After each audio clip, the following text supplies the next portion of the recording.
De l'huile d'olive, de la farine, un peu de sucre, des zestes d'orange, de citron et beaucoup d'amour.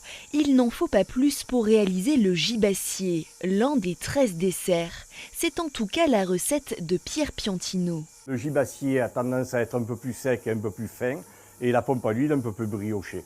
Nous, c'est un compromis entre les deux. Comme je dis bêtement, vous le coupez, vous le mettez en bouche, vous fermez les yeux et vous laissez faire. Ce passionné est tombé dans le pétrin en 1981 lorsque son père, lui aussi boulanger, rachète le gibassier, une institution longtemps située rue Esparia à Aix-en-Provence. C'est mon papa qui m'a passé le témoin.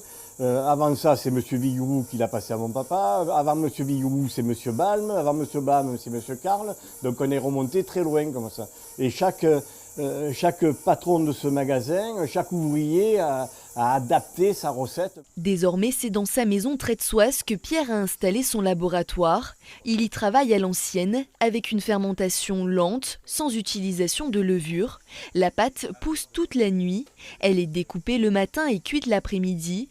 Plusieurs milliers de gibassiers sont façonnés ici. Quand il sort du four, il est paradoxalement, quelques heures après, il est assez sec. Et après, le lendemain, il commence à être un peu plus moelleux. Et 3 ou 4 jours après, il commence à avoir une bonne consistance, mais il se garde au moins 3-4 mois dans le jus, quoi. Au quotidien, Pierre peut compter sur l'aide indéfectible de Sylvie, son épouse.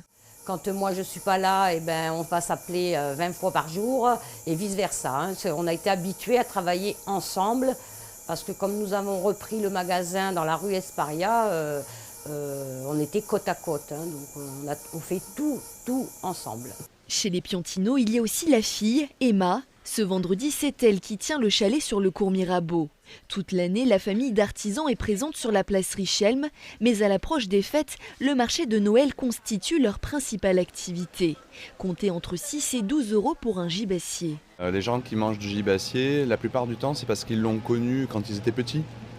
Et qui perpétue, je ne vais pas dire la tradition, même si c'en est une. Et justement, la tradition, Emma souhaite la préserver. Avec sa sœur, elle envisage de reprendre à terme l'affaire familiale. Ça tient à cœur, on va dire, de reprendre le flambeau.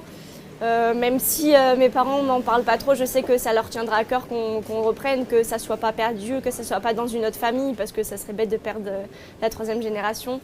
Chez les Piantino, tradition rime donc avec transmission.